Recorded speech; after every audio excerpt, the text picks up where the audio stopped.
Hello my dear friends, आप सबका स्वागत है। वेलकम है आपके अपने चैनल वेब स्टूडियो केयर में। तो आप सभी लोगों के फिर भी बहुत सारे डाउट्स रह गए थे।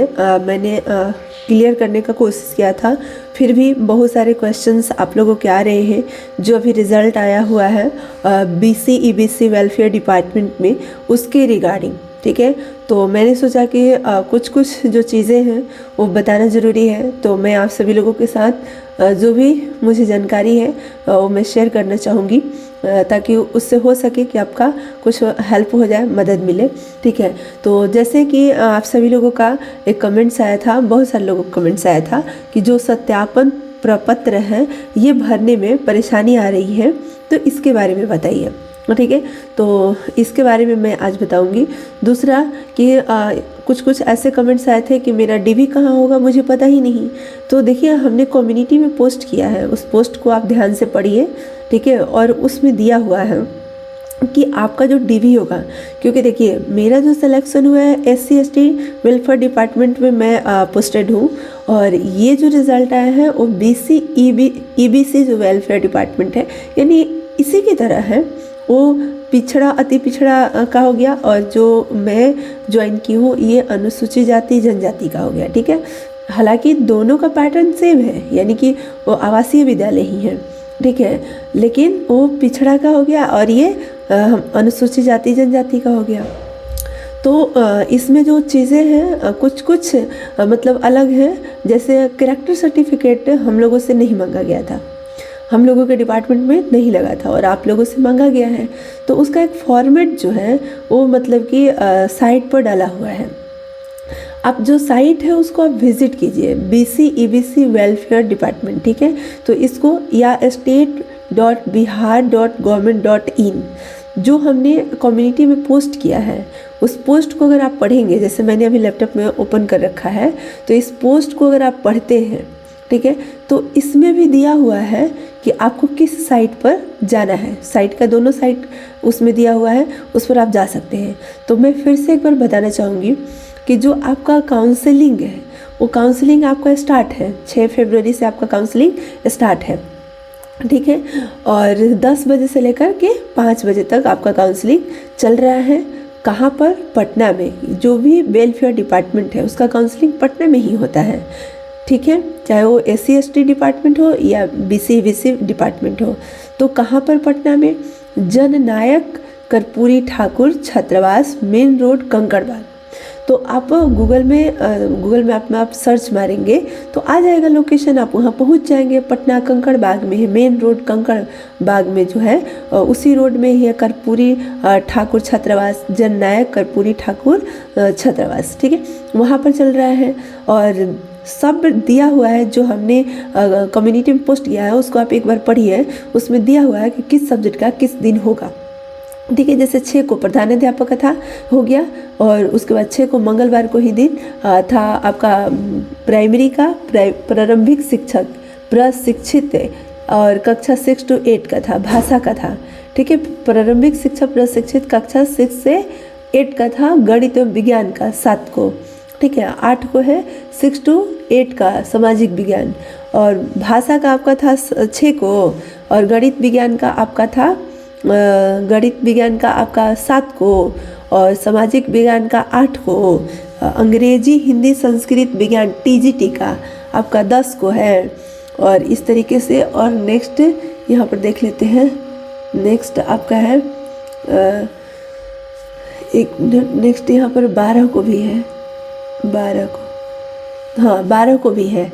तो ये 10+2 का है, अंग्रेजी हिंदी गणित, ये सब है, देख सकते हैं आप यहाँ पर। जस्ट अ मिनट, ठीक है।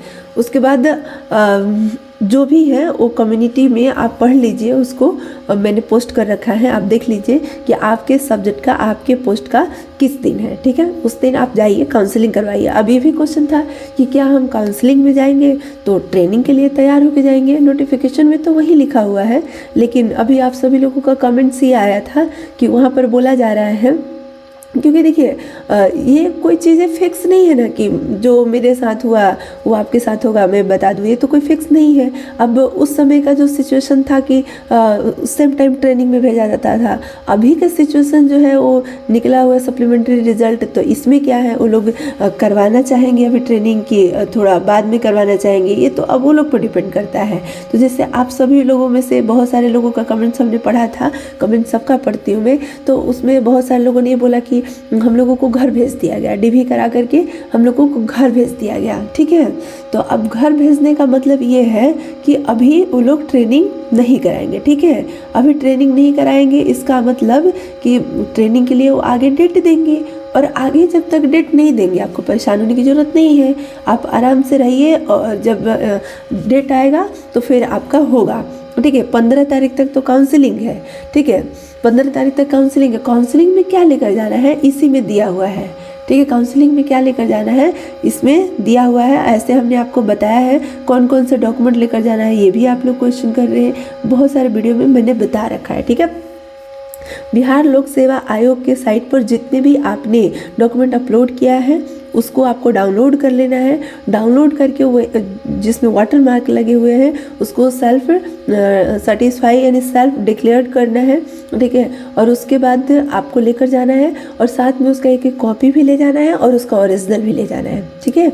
ओरिजिनल सारे डॉक्यूमेंट आप फाइल में लगा लीजिए, ठीक है। आपको लौट कर आना नहीं पड़े, अब आप जा रहे हैं तो सारे ओरिजिनल डॉक्यूमेंट को एक फाइल में लेकर जाइए, सारे फोटोकॉपी को एक में ले लीजिए, ठीक है, बस 2 फाइल में लेकर जाइए। उसके बाद जो आपका मूल आधार प्रमाण पत्र है वो लेकर जाना है, उसका 100 अभिप्रमाणित छाया प्रति यानी कि वही फोटोकॉपी सेल्फ अटेस्टेड फोटोकॉपी लेकर जाना है, ठीक है। और उसके बाद आपका जो बीपीएससी का जो आपका एडमिट कार्ड है वो लेकर जाना है। जितने भी आपके शैक्षणिक और प्रशैक्षणिक डॉक्यूमेंट्स है वो सब लेकर जाना है, सीटेट बीटेट स्टेट जो भी आप क्वालिफाई किए हैं तो वो आपको लेकर जाना है। पासपोर्ट साइज फ़ोटो लेकर जाना है। आरक्षण में अगर आप आते हैं, दावा करते हैं किसी भी तरह का आरक्षण हो तो उसका सर्टिफिकेट लेकर जाना है। मूल निवास पत्र लेकर जाना है, ठीक है। और जो वाटर मार्क वाला है जो आप अपलोड किए होंगे उसको भी डाउनलोड करके आपको लेकर जाना है, ठीक है। तो ये सारा जन्म तिथि में अगर जिसको छूट चाहिए तो वो भी लेकर जाएंगे। और उसके बाद जो अनुशंसित अभ्यर्थी अपने आधार कार्ड एवं लिंक मोबाइल नंबर लेकर जाएंगे, यानी कि जो आधार कार्ड और से आपका मोबाइल नंबर लिंक है उसको लेकर जाएंगे। OTP वगैरह मंगवाना होता है तो वो होना चाहिए आपके पास। तो ये सारी चीज़ें हैं। उसके बाद देखिए इसमें लिखा हुआ है कि आपको ना जो काउंसलिंग है तो उपस्थित होने वाले वर्ग 6 से 8 है और 9, 10, 11, 12 प्रधानाध्यापक के सफल अभ्यर्थी ओरिएंटेशन प्रोग्राम के लिए 15 दिनों हेतु सभी आवश्यक तैयारी के साथ आएंगे। तो नोटिफिकेशन के अकॉर्डिंग ही मैं बता सकती हूँ, अपने मन से तो मैं बता नहीं सकती हूँ। तो नोटिफिकेशन में ही लिखा है कि जो 6 से लेकर के प्रधानाध्यापक तक यानी कि 6 to 10 आप बोल सकते हैं, 6 to 12 आप बोल लीजिए, 6 to 12 और प्रधानाध्यापक को बोला गया है कि ओरिएंटेशन प्रोग्राम के लिए आपको 15 दिन का ओरिएंटेशन प्रोग्राम होता है, उसके लिए आपको रेडी होकर आना है, तैयार होकर आना है, मीन्स अपना सब सामान लेकर आना है 15 दिन रहने के लिए, ठीक है, ये कहा गया है। अब बहुत सारे ऐसे कमेंट्स आए कि हमको घर भेज दिया गया, तो ये कैसे पता, मतलब नहीं मुझे कि कैसे किया गया, क्योंकि नोटिफिकेशन में तो साफ साफ लिखा हुआ है ओरिएंटेशन के लिए आपको आना है। फिर भी मैं ये बोलूँगी कि अगर आप दूर से जा रहे हैं, पटना से अगर आपका घर दूर है तो आप तैयारी के साथ आइए, ठीक है। अगर आपको भेज दिया जाएगा ट्रेनिंग में तो आप वहाँ से चले जाइएगा, और नहीं भेजा जाएगा तो कोई बात नहीं, आप घर चले जाइएगा अपना सामान लेकर के, ठीक है। तो ओरिएंटेशन में भेजा जाएगा तो वहाँ पर सब कुछ व्यवस्था होगा, लेकिन आपको अपना कपड़ा वगैरह लेकर जाना होगा, ठीक है।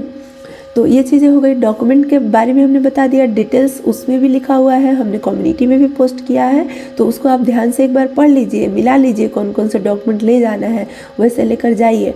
अब रह गया फॉर्म में, तो देखिए इस तरह का आपको फॉर्म मिलेगा, ठीक है। वहाँ पर या डाउनलोड कर लीजिए, साइट पर भी ये फॉर्म है। किसी भी आप जैसे वहाँ भी आप जाते हैं काउंसलिंग के लिए तो बगल वाले जो साइबर होते हैं उनके पास भी होता है, लोग डाउनलोड करवाते रहते हैं, लेकिन आपको वो सब नहीं करना है। आप अपना साइट से डाउनलोड कर लीजिए declaration form, BC EBC welfare department के साइट पर है, ठीक है, मैंने भी वहाँ से ही डाउनलोड किया है, तो आप वहाँ से डाउनलोड कर लीजिए, उसको प्रिंट निकलवा लीजिए, उसको फिलअप कर लीजिए। ठीक है, फिलअप करके ले जाइए। अब फिलअप करने में परेशानी आ रही है तो मैं थोड़ा गाइड कर देना चाहूँगी। परेशानी आती है स्टार्टिंग में, मेरे साथ भी आई थी।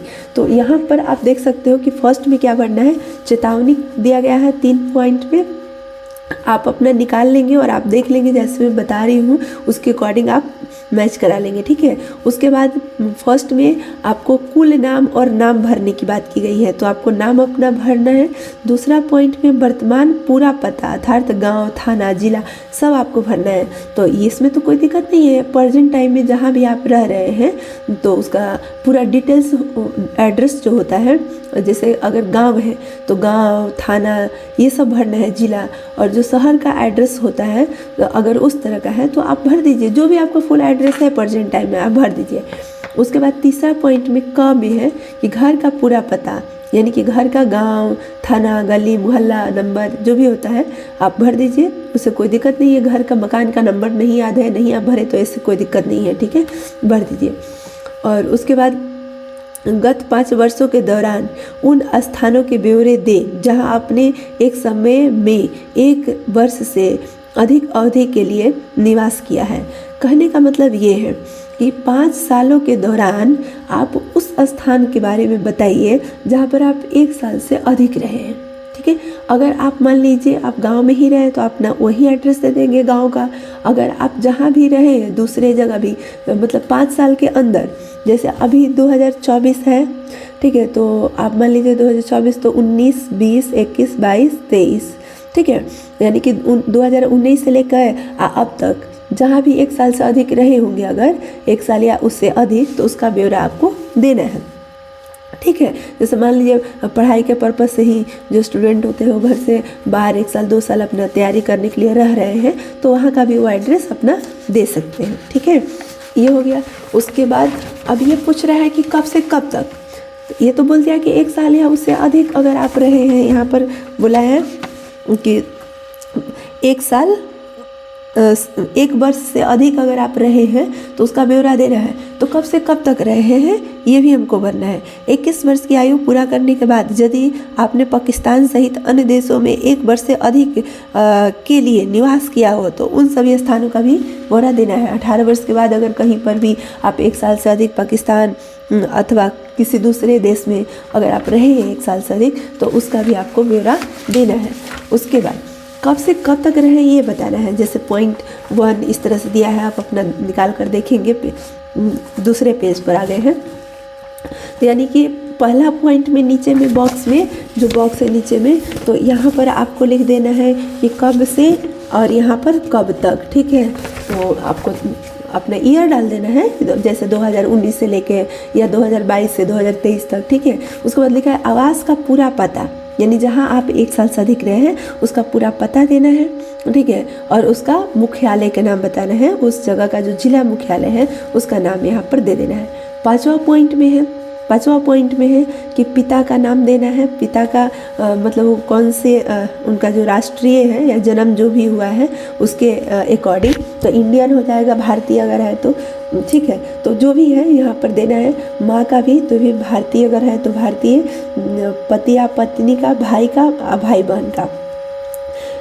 ठीक है, उसके बाद जन्म स्थान, यानी जन्म कहाँ हुआ है, इन सब का जन्म कहाँ हुआ है, इन सब के सामने सामने आपको लिख देना है। यानी पिता के सामने पिता के जन्म स्थान, और माता के सामने माता का जन्म स्थान, भाई के सामने भाई के जन्म स्थान, इस तरह से लिख देना है। ठीक है, उसके बाद जिला का जन्म स्थान में पूरा डिटेल्स नहीं लिखना, आप जिला लिख दीजिए।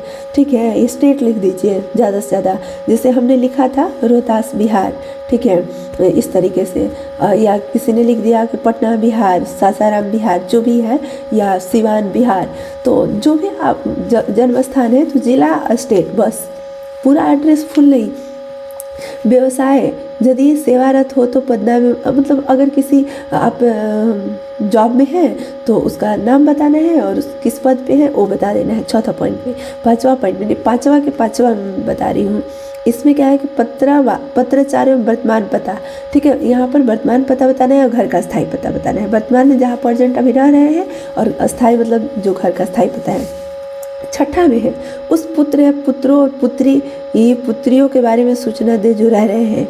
यानी कि अब यहाँ पर आपको बताना है, अगर किसी के भी पुत्र या पुत्री है, अपने बेटे बेटी भी अगर आपके हैं, तो यहाँ पर आप अपना ब्यौरा दे सकते हैं जो आपके साथ रह रहे हैं। ठीक है, यानी कि पहला में उनका नाम लिख देना है, दूसरा में उनका राष्ट्रीयता लिखना है, तीसरा में उनका जन्म स्थान लिखना है, और तीसरा में ये लिखना है कि वो कहाँ पढ़ रहे हैं। मतलब जो पुत्र पुत्री यानी होते हैं ना, किसी के बेटे बेटी हैं और अगर विदेश में पढ़ रहे हैं तो उसका ब्यौरा देना है कि कौन आपके जो बच्चे हैं उनका नाम क्या है, राष्ट्रीयता क्या है और जन्म स्थान क्या है और किस देश में वो पढ़ाई कर रहे हैं, और ये भी है कि उल्लिखित देश में कब से पढ़ रहे हैं, कब से वो पढ़ रहे हैं, पाँचवा में।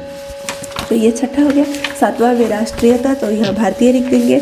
और आठवां पॉइंट में है जन्म तिथि, आपको अपना जन्म तिथि लिखना है, वर्तमान आयु, उस जन्म तिथि से अभी का एज कितना हुआ ये लिखना है, मैट्रिकुलेशन के प्रमाण पत्र में दी गई आयु, यानी मैट्रिक जब पास किए थे उस समय आपका एज कितना हुआ था वो ग में लिखना है।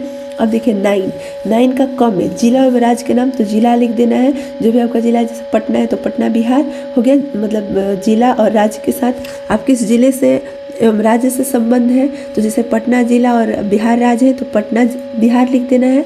ठीक है, या जो भी आपका जिला है, नालंदा है तो नालंदा बिहार। आपके पिता किस जिले से एवं राज्य से संबंधित है, तो पिता का जो भी मतलब जिला और राज्य है वो लिख देना है। 10 के क में आपका धर्म, तो धर्म यहाँ लिख देना है, आप हिंदू मुस्लिम सिख ईसाई किस धर्म से आते हैं। और ख में लिखना है क्या आप अनुसूचित जाति अनुसूचित जनजाति यानी पिछड़ा जाति से संबंध है, अगर आप ST SC कैटेगरी में आते हैं तो हाँ डालेंगे, और अगर नहीं आते हैं तो आप छोड़ देंगे, इससे संबंध हो तो उसका नाम लिखें। ठीक है, संबंध मतलब जाति से संबंध पूछ रहा है कि सब जाति से आपका संबंध है, यानी आप इस जाति से आते हैं या नहीं, तो हाँ लिखना है। और किससे, अनुसूचित जाति से या अनुसूचित जनजाति से आप संबंध रखते हैं, संबंधित है या नहीं, तो सीधा लिख देना है नहीं। ठीक है, 15 वर्ष की आयु से जिन स्कूल एवं कॉलेजों में शिक्षा प्राप्त की है तारीख सहित उनका उल्लेख करना है। अब देखिए 15 वर्ष की आयु में जिन स्कूल में, तो 15 वर्ष की आयु में अपने हाई स्कूल का नाम लिखेंगे, फिर आप इंटर का लिखेंगे, फिर आप कॉलेज का लिखेंगे, तो पूरे पते सहित स्कूल कॉलेज का नाम, तो कॉलेज का नाम यहाँ पर लिख देना है।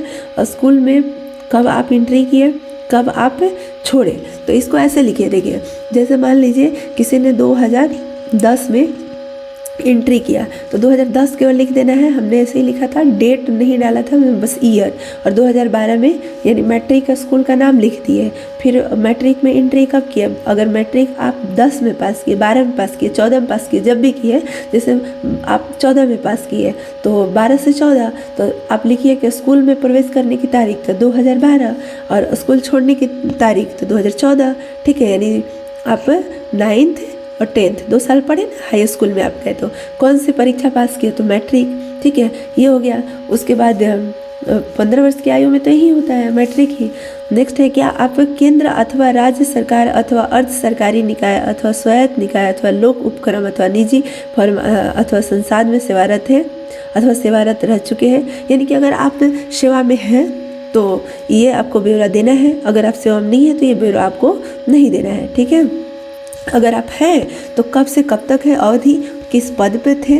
ठीक है, वेतन तथा सेवा की प्रकृति, वेतन कौन सा आपका जो होता है ना कि लेवल पे वो देना है। सेवा की प्रकृति कैसा था, मतलब कि आप होता है ना जो थे स्वायत्त निकाय या लोक उपक्रम, यानी किस तरह का प्रकृति था। नियोक्ता का पूरा नाम यहाँ पर आप पूर्व सेवा छोड़ने के कारण।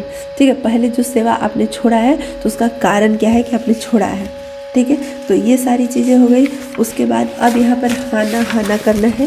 ठीक है, हाना करने का मतलब क्या, आपको कभी गिरफ्तार किया गया है तो नहीं पर आपको ऐसे कट कर देना है, ऐसे कट कर देना है। ठीक है, नहीं। ठीक है, क्या आप पर कभी मुकदमा चला है, नहीं पर आपको ऐसे टिक लगा देना है। ठीक है, क्या ये इसमें ज़्यादातर आपको नहीं आंसर देना है, तो ये मुझे लगता है पढ़ने की ज़रूरत नहीं है। नहीं मतलब आप अपने अकॉर्डिंग फिर भी देख लेंगे। ठीक है, क्योंकि ये सब पूछा जाता है, आप समझ रहे हैं किस लिए। तो ये हो गया। यदि प्रपत्र भरते समुपयुक्त प्रश्नों का उत्तर हाँ है तो उसके मुकदमे गिरफ्तारी, अगर आप हाँ दिए आंसर कि हाँ हमें गिरफ्तार किया गया है जो भी है, तो वही कह रहा है कि अगर हाँ है आपका आंसर तो गिरफ्तारी, हिरासत और दंडादेश, सजा आदि के बारे में और किसी भी न्यायालय, विश्वविद्यालय, शैक्षणिक प्राधिकरण आदि में लंबित मुकदमे की प्रकृति के पूर्ण ब्यौरा दे। अगर आप पर कोई मुकदमा है या किसी भी तरह का कुछ भी जो ऊपर में 13 के फर्स्ट में क ख ग से लेकर के ट तक जो पूछा गया है क्वेश्चन, उसमें किसी का आंसर अगर हाँ है तो आपको फिर ब्यौरा देना पड़ेगा, ठीक है, बताना पड़ेगा। तो ये चीज़ें हो गई। दूसरा, अपने क्षेत्र में ऐसे 2 व्यक्ति का नाम अथवा हवाले लिखें जो आपको जानते हो। तो 2 व्यक्ति का नाम लिख देना है, उसके बगल में एड्रेस लिख देना है जो आपको जानता हो, आपके क्षेत्र का हो, ठीक है। तो ये हो गया आपका। उसके बाद लास्ट में ये तो कार्यालय का है, अभ्यर्थी का आपने साइन कर देना है, तारीख डाल देना है जब आप काउंसलिंग कराने गए उस दिन का, और जगह यानी पटना, यहाँ पर हो गया स्थान पटना, और ये कार्यालय के द्वारा भरा जाएगा। तो ये आपका सत्यापन प्रपत्र था जो कि भरना था, और फोटो आगे में चिपका देना है, ठीक है। तो इस तरीके से इसको आप भर करके दे सकते हैं। तो बाकी और सारी चीज़ें तो हमने बता ही दी।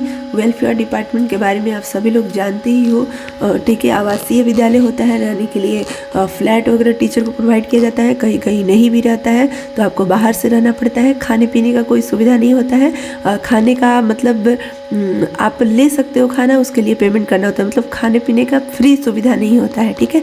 सुविधा होता है, फ्री नहीं होता है। मेस है, मेस का खाना आप खा सकते हो, आप पेमेंट करोगे 99 रुपीज़ एक दिन का होता है। अगर केवल लंच करते हैं तो 35 रुपये, डिनर करते हैं तो 35 रुपये, बाकी 4 टाइम का खाते हैं तो 99 रुपीज़, ठीक है। तो इस तरह से बाकी और सारी जो भी चीज़ें हैं हमने पिछली वीडियो में बताया हुआ है, उस वीडियो को एक बार आप ध्यान से सुन लीजिए। तो इस विभाग में जैसे क्वेश्चन था शिक्षा विभाग और वेलफेयर डिपार्टमेंट में कौन सा बेहतर है आप बताओ, तो ये मैं पहले बता चुकी हूँ। उस वीडियो को आप ध्यान से ज़रूर देख लीजिए एक बार, पिछले वीडियो में उसमें हमने लिखा है कि कौन सा बेहतर है, शिक्षा विभाग या वेलफेयर डिपार्टमेंट, ठीक है। तो एक ही चीज़ के ऊपर बार बार वीडियो बनाना सही नहीं है, उसको हमने बनाया है तो उसको आप देख लीजिए, ठीक है, दोबारा से। Thank you so much friends, आज के लिए इतना ही रखते हैं, और जो भी आपके क्यूरी आएंगे उसके ऊपर मैं कोशिश करूँगी रिप्लाई करने का, वीडियो बनाने का, जो हमें जानकारी होगी, ठीक है। Thank you so much, good night.